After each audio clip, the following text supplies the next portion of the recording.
Welcome to my class, everyone. I'm James Gill, and this is the rundown on this year's CEPBC classroom project. I was the lucky recipient, or actually rather my students were, the lucky recipient of a CEPBC classroom project. What was entailed in this classroom project? Well, let me show you. In an effort to sprinkle like seeds some technology into classrooms that have students of various needs and descriptions, CEPBC provided me with a classroom project of 10 of these laptops. I also received a kit. Let's see if we can crouch down here. I've made a little wood drawer organizer here with some Makey Makeys. What do you think? Do you like my colorful organization system? Okay, so Makey Makeys circuit boards that you can use. They're like an extended keyboard for your computer. Mac, PC, it doesn't matter. It doesn't require any drivers. They just plug right in.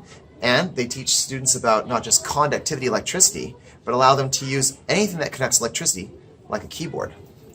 So we were using that to help learn about block-based coding. We also received a very impressive point-and-shoot camera.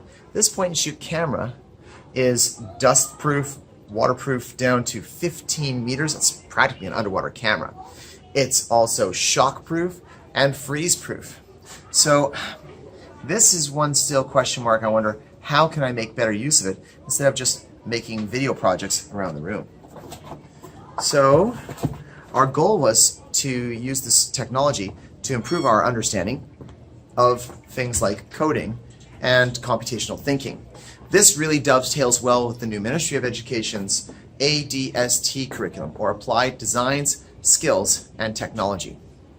So let's talk about what happened next. Fortunately, I have a lot of experience with block-based coding. I've had the opportunity to teach Scratch as a block-based coding language for many years. So I thought that was going to be the natural fit for our Makey Makeys and our technology. So students were using block-based coding as a way to make cartoons do different things on the screen. They were using the cat Scratch, for instance, or other animals, and they were getting them to move around on the stage, which is the background that's also programmable, and then they would have the characters say things, and so we could use them to create sort of short cartoons to tell a story. Just another way for them to show what they know. As part of the Reggio Inspired program here, we believe that children speak 100 languages. But I believe if Reggio Emilia, the model of education that we study here, was created today, I believe that coding would be one of those languages. And this allowed me, this technology kit allowed me to like weave coding into different parts of the curriculum, such as storytelling for language arts. So what were the challenges we faced? Well, I think one of the big challenges was Makey Makey works really, really well with Scratch. So we had already looked for opportunities to use Scratch, and now we're trying to find ways to make it into real-world opportunities. But some of the kids, I think, needed to have more time and do a deeper dive and have a deeper understanding of Scratch.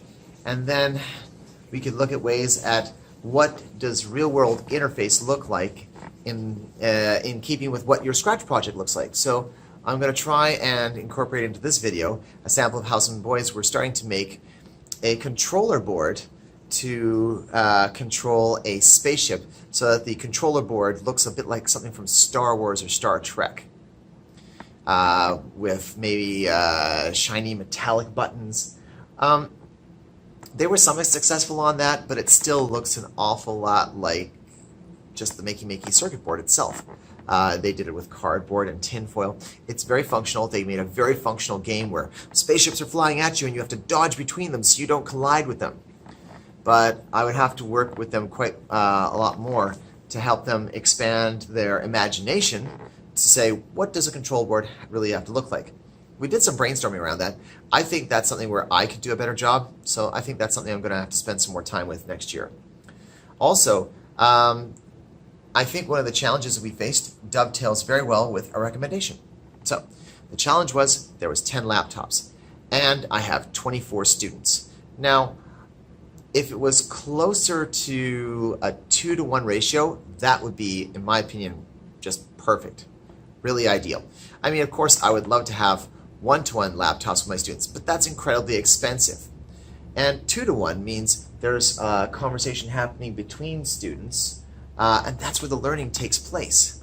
So you want the students to have the conversations, because when the students are talking with each other, that's when they're having those rich learning moments. So even 1-to-1 is not a great idea for everything, but it certainly is useful. But we do have laptops that I can book, and I have regular time a couple times a week in our school, so it's totally manageable. But my recommendation would be that regardless of whether you give a person 1 laptop or 3 laptops or 10 laptops or 1 laptop per child, maybe somebody from SetBC could come out and say, sit down with the teacher and say, what are your goals and what are your big wishes, and what are your moonshot ideas you have for this year? And now that we have this technology, how can this 1 laptop, this 3 laptops, these 10 laptops, this class set 1-to-1 laptops, how can we make this align with those teaching goals?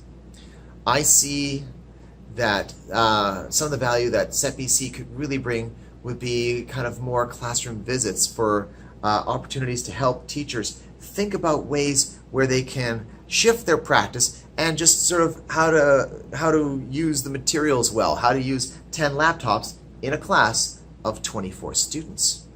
Do we need to try and figure out a system for asynchronous learning?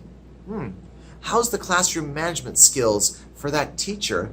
And maybe they could find some new classroom management strategies, and by better being able to manage the class, they might also be able to run a cluster of kids using computers here, while other kids are using non-technology related lesson activities there, and then we could have a switch. And with good classroom management, maybe that's what is necessary to make that possible. And maybe somebody from SetBC could come to my classroom or to other people's classrooms and help with that. People are the most expensive part of any enterprise, but they're also the part that's most worth it. So that was a lot to say about what things were challenging, but I gotta say, I just was so blessed to have all this equipment.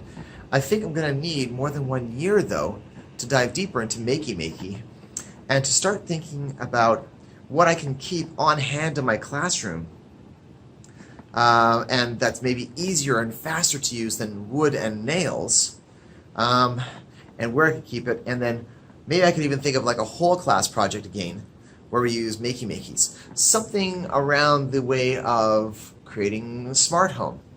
So that's a smart home like device. So that's what I'm thinking about going forward. What were the main successes of the project? My best successes from this project always came when I did not think about learning the tool for the tool's sake with the students, but always tried to make them consciously aware of the bigger picture. I think the biggest successes came from when I was saying to students who were young ladies and were not as interested in technology because they thought technology was about games. And when we realized we could make things so that friends could interact with other friends, and friends could build things collaboratively or collectively, whether they're using microbits to send positive messages to each other with like a little LED lights, or maybe it was working collectively to build something in Minecraft like your very own business. So thinking of technology not as just a tool to make a project, but think of it as a way to teach social justice and gender equality. We built a classroom kind of community in Minecraft with buildings and businesses, but we built a sense of community when we started to show caring for other people outside of the game. kids think of avatars as extensions of themselves. So when they started showing caring for each other's avatars in Minecraft, it really translated to real-world caring. And that was a really big and powerful learning moment for me personally and for my classroom. We also learned about things like determination and not always being told the right answer and having to struggle is actually what makes us feel proud of ourselves when we finally come up with the answer. So those are just some of the big learning moments we've had. For more learning moments, please check back on some of my previous YouTube videos of the series JJ's Class, and I've documented all sorts of hopefully what were big learning ideas that came from incorporating technology in my class. And I would just like to say once again what a privilege it was to be a part of this project, and even though I am now ending the project in June, this isn't the end of JJ's Class, and it's certainly not the end of me using technology with my students, because I see all the benefits for all these rich learning opportunities. So until next time, take care, enjoy your classroom, be grateful for your job, find something to appreciate, and find something to be excited about. I think that's the best advice I can give any teacher or anybody. Take care.